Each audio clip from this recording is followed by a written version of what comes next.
운동이나 유기농 이런 거 늘 하던 분이 암이 걸렸을 때 좀 멘붕이 온다고 하죠. 누가 봐도 너는 건강에 대해서 엄청 그렇게 챙기니 뭐 벽에 똥칠할 때까지 살겠다. 막 이렇게 얘기를 놀림받았는데 느닷없이 이렇게 암이 걸릴 때 뭐가 문제지? 이렇게 생각하는 경우. 구체적인 건 그 당사자가 알겠지만 아까 말씀하신 대로 눈에 안 보이는 곳에 영향이 은근히 큽니다. 그러니까 아무리 좋은 환경, 자연 환경에 있어도 마음이 불안하고 긴장하고 뭔가 분노라든가 죄책감이 있으면 그게 저산소 환경이 됩니다. 그러니까 바깥에 저산소, 저체온, 노폐물 정체가 암의 원인으로 보듯이 바깥에서 입으로 들이는 음식 이런 걸 아무리 깨끗한 걸 먹어도 내 마음이 그러면 그래요. 근데 그분의 마음이 어땠는지 내가 이렇게 짐작하기는 어려운데요. 그런 변수를 우선 좀 찾아봤으면 좋겠고, 또 한 칸 좀 더 들어가면 그런 거 없었어요. 스트레스도 없고요. 저 뭐 스트레스 받을 일이 없어요. 이렇게 말하는 경우도 또 있더라고요. 그럼 뭐지? 이렇게 되는데 저는 집요하게 한번 더 들어가 봅니다. 왜냐하면 심리적 응어리는 의식으로 아는 것도 있지만 모르는 것도 제법 많아요. 모른다 할 수도 있고 강하게 회피할 수도 있어요. 그동안에 여러모로 자부유하고 이렇게 편안하고 사랑스럽고 이것을 너무 이거를 드러나는 건 창피하고 부담스럽고 쪽팔리고 그러면 그냥 없던 일로 해두면서 밑에다 훅 이렇게 넣어버려요. 근데 그렇게 한다고 아예 없어지지 않아요. 없던 일로 나오지 마. 꿈쩍도 하지 마. 나는 이런 일 없었어요. 내 생각에도 잊어버릴 거야. 이렇게 되는 경우가 있어요. 누군가 그래도 그게 힘들지 않아? 아니. 절대 힘들지 않았어요. 이렇게 오히려 이럴 수도 있어요. 제가 그분이 안 계신데 뭐라고 단정할 수는 없으나 이런 경우도 많다. 그럴 때 오히려 저는 중증이다 이런 생각을 해요. 차라리 내가 이런 심리적 어려움이 있어요는 좀 나은데 없다고 하는 분들 그걸 뭘 보면 하냐 몸을 만나보면 알아요. 이게 머리, 가슴, 배를 몸이라고 하는데 무의식적 몸, 우리 아까 목, 어깨 이런 거 하듯이 우리가 목만나기라고 하는 걸 제가 이제 이렇게 라이트라고 하는 프로그램에서 해보면 긴장도 스트레스도 없다는데 목만나게 하면 너무 힘겹고 나도 모르게 눈물이 나와. 왜 운지는 모르겠는데 저 스트레스 하나도 없거든요. 근데 이거 하는데 이렇게 눈물이 나는지 모르겠어요. 엄청난 억압과 통제가 있을 수 있어요. 그렇다는 나 자신을 내놓기가 너무 쪽팔리고 창피하고 어떤 분들은 암 걸려서 주변한테 암 걸렸단 말을 창피해서 못했다는 분도 있어요. 인생을 도대체 어떻게 관리하며 살았니 이런 소리 들을까 봐. 특히 또 내가 어디 누구를 가르치는 분이었다. 선생님이었다. 의사 선생님이었다. 어디 종교적 지도자였다. 이러면 진짜로 차라리 몰래 나 안 보이는 데 가서 조용히 죽고 싶지 암 걸려갖고 죽었다는 소리는 너무나 큰 상처일 수도 있어요. 이제 그런 것이 억압됐을 수도 있겠다. 까지 한번 이제 체크를 해봐야 되지 않을까라는 생각을 해봅니다. 1대1 대응은 아니지만 췌장암은 일반적으로는 생각을 많이 할 때 많이 생긴다고 돼요. 생각이 많다는 것은 좋은 의미는 사려가 깊다는 건데 사려가 과다되면 생각이 많은 이유가 뭘까요? 이렇게 해서 만화가 안 되면 이렇게도 또 이것도 아니라면 이렇게 다양한 생각을 해본다는 거예요. 그 중에 부정적인 생각도 많아야 생각이 많아요. 그게 어떻게 보면 굉장히 많은 경우를 대비하는 예측 가능성을 높이는 안전을 추구하는 마음이기도 해요. 안전 추구한 게 뭐 나쁘겠어요? 예측 가능성 높이는 게 뭐 나쁘겠어요? 근데 이게 과도할 때는 문제가 돼요. 아까 제가 머리, 가슴, 배 얘기했고 여기가 선명한 의식이에요. 여기서 주로 예측 가능성을 높이려고 해요. 이런 경우 이렇게 될 것 같고 그러면 안전할 것 같고 그런데 요 배는 깜깜한 무의식이고 생명인데 여기는 예측 가능성이 좀 낮아요. 생명이란 예측 가능성이 낮을수록 생명력이 높아져요. 여기 물고기 한 마리가, 살아있는 물고기가 이렇게 있는데, 제가 밖에 나가서 1시간 후에 왔는데 얘가 어디에 있을 것이다 예측 가능성이 확실하다면 이 물고기는 죽은 물고기예요. 이게 어디로 튈지 이렇게 모를수록 우리가 우와 얘 살아있네 이러는 거잖아요.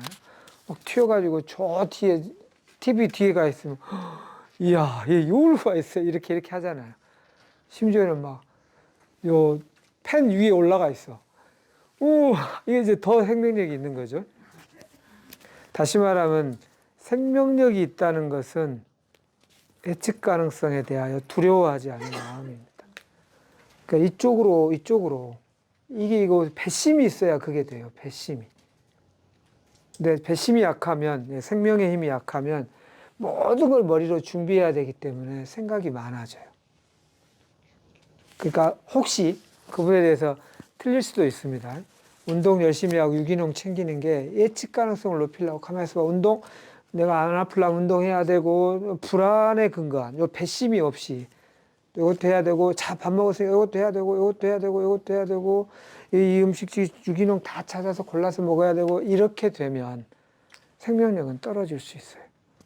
극단적으로 말하면. 오히려 대강 먹는 사람이 건강할 수도 있다니까요. 이걸 또 너무 대강 먹어야 한다로 이해하지는 마시고요. 배심이 중요하다. 배심이. 네. 자, 봐보세요. 그래서 이런 얘기를 해요. 삶은 풀어야 할 문제 풀듯이가 아니라, 문제가 아니라 경험해야 할 신비다.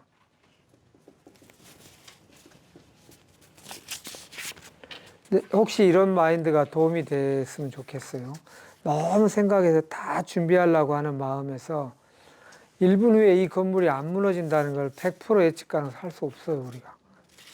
몰라요. 모르는데, 그냥 이 어떻게 될지 모르는 여기를 이 배심으로 그걸 내어 맡기고, 뭐, 종교가 있는 분은 신에게 맡기고, 아니면 또 명상의 세계에서도 우리 삶에 그냥 그대로 우리는 모르는 걸 걸어가는 거죠. 이런 마인드로 살 때 이게 생명력이 높은 겁니다. 아까 제가 이 물고기 비유를 했잖아요. 그러니까 생각으로 모든 걸 찾으려고 하는 마음을 내려놓는데 도움이 되시길 바랍니다. 네. 아까 주마니아님도 얘기했고 저도 늘 하는 얘기지만 이게 분수령이라고 하죠. 임계점이라고도 하고 이게 물이 나뉘는 고갯마루란 뜻이죠. 분수령. 임계점은 어디 경계에 도달하는 점이란 뜻이고 다시 말하면 이게 산인데 고갯마루가 있다 합시다. 1mm만 이쪽으로 가면 이게 동해바다, 이쪽으로 가면 서해바다라고 할게요. 이렇게 가면 여기로 중력이 여기로 확 작용해서 아까 한번 암이라는 진단을 받아서 진행하면 잘 안 나와요. 빨리. 이유는 이쪽으로 중력이 작동하니까. 근데 1mm라도 이쪽에 있으면 중력이 1이 작용하니까 웬만하면 잘 병이 안 걸려요. 근데 여기를 건강이라 그러고 여기를 질병이라 할게요. 여기서 있다가 요만치 불건강하게 무리를 했어. 그래도 병원에 갔는데 그냥 여전히 정상이에요. 여기서 요만치 무리를 했어. 그래도 정상이에요. 근데 여기서 조금 무리를 했더니 갑자기 암 3기라고 나왔어. 말이 됩니까? 돼요. 이게 이렇게 쌓여서 결과로 나오는 거예요. 그래서 이제 저도 한의사니까 학교에서 선생님들이 경험이 많은 분들이 이런 얘기를 해요. 나이가 많이 드신 한의사 선생님들이 명의는 하늘이 내는 것 같아. 물론 거기에 자신의 실력도 있지만 왜냐하면 만약에 어떤 분이 여기 있던 질병 쪽에서 요만큼 자신이 노력하고 요만큼 노력해갖고 여기 조금 올라가면 되는데 곧 하필 우리 한의원이나 우리 한방병원에 왔어. 여기 내가 딱 한 다음에 그냥 딱 할때 암이 없어졌다고 나왔어. 이야, 요 마지막 거가 원인이라고 우리는 그걸 귀인한다 그러죠. 어디에다 돌린다. 그 원인을 어디에 돌리느냐. 여기에 돌리는 거겠죠. 여기에. 그동안 쌓였던 것보다. 마찬가지로 요만큼 무리했는데 아까 말했던 마지막에 침을 한번 맞았는데 그 다음날 거기가 막 아프더니 보니까 암이래. 침 때문에 암 된 거 아니야? 아까 녹즙 때문에 암 돼. 이렇게 된다고요. 자, 이걸로도 이해를 좀 하셨으면 좋겠고요. 여기서 여기 차이가 엄청 작은 차이지만 여기로 넘어가면 이렇게 충격이 걸려요. 웬만하면 이제 잘 안 나와. 꾸준히 해야 돼. 그거 하나랑 두 번째는 내가 뭔가 선택했을 때 혹시 내가 최선의 아닌 100가지 방법, 1등부터 100번의 좋은 방법 중에 한 73번째 방법을 택한 거 아니야? 이렇게 생각하면 불안할 수 있잖아요. 2번을 택해도 아마 불안할 거예요. 1번을 택했어야 되는데 이렇게. 그런데 그거는 논리적으로 절대 알 수가 없게 돼 있어요. 봐보세요. 우리가 프로스트라는 시인의 가보지 않은 길이라는 그 시가 있잖아요. 갔더니 두 갈래 길이 있었습니다. 나는 오른쪽 길로 갔고 저쪽 길은 어땠을까? 이게 계속 그것처럼 지금 내가 여기서 예를 들어서 지금 여기서 항암을 해야 되나 말아야 되나. 그럼 내 몸이 둘로 딱 나뉘어가지고 한쪽은 항암하는 쪽, 한쪽 항암 안 하는 쪽을 동시에 이렇게 가야 돼. 그래야 동시에 너 어때? 하니까 아니 안 하니까 어때? 갖고 역시 안 해 이렇게 돼야 되지. 알 수가 없어요. 알 수가. 여기 갔더니 안 좋아졌어. 와, 절로 갔어야 되는 거 아닌가. 일차적으로 떠오르겠지만 절로 갔으면 더 빨리 안 좋아졌을지 진짜 좀 늦게 안 좋아졌을지 우리는 알 수가 없어요. 그러니까 후회라는 거는 비과학적이고 비논리적이에요. 후회란 뭘 근거로 후회를 해요? 뭘 근거로 후회를 해요? 후회할 수가 없어요. 우리의 실존적 한계라고 그래요. 실존적 한계. 우리는 한번 태어나면 죽는다. 동시에 똑같은 다른 길을 갈 수 없다. 그러니까 내가 가는 길이 무조건 맞다고 생각하시면 돼. 그 판단 누가? 내가. 아닌 것 같다. 일로 갈래. 이렇게 딱 하면 돼요. 근데 그거를 막 그래 썼어야 됐었었는데 이렇게 막 자신을 자책하고 그렇게 알려준 놈 욕하고 막 그렇게 원망하기 시작하면 지금 답하고는 영 반대로 가는 거예요. 후회란 비논리적이고 비과학적이에요. 그 판단은 내가 하고 그 참고해서 한 거고 해보니까 이게 아니구만. 이것도 발견이에요. 유명한 얘기 있잖아요. 에디슨이 그 필라멘트 인류에게 이 빛을 갖다 준 500 몇 번인가 뭘 이렇게 재료를 해다가 성공했다잖아요. 기자가 당신의 의지력에 존경을 표합니다. 500 몇 번 실패하는 중에도 계속 굴하지 않고 또 다른 걸 시도했다니 정말 대단합니다. 그래서 에디슨이 이랬다고 그러잖아요. 나는 한 번도 실패한 적이 없어요. 이 재료가 불이 안 들어오는구나를 발견했을 뿐이에요. 이 재료가 안 들어오는 것을 발견했을 뿐이지 뭐가 실패해요 라고 했다고 해요. 물론 우리가 500 몇 번의 기회는 주어지지는 않을 텐데요.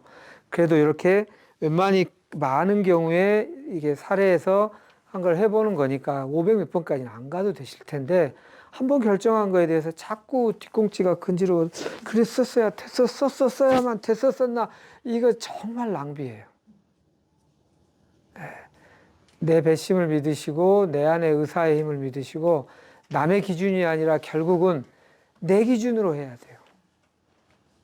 암은 생활 습관병이니까도 그러하고 깊이 있는 병은 그렇게 됩니다. 이 정도로 했으면 좋겠네요.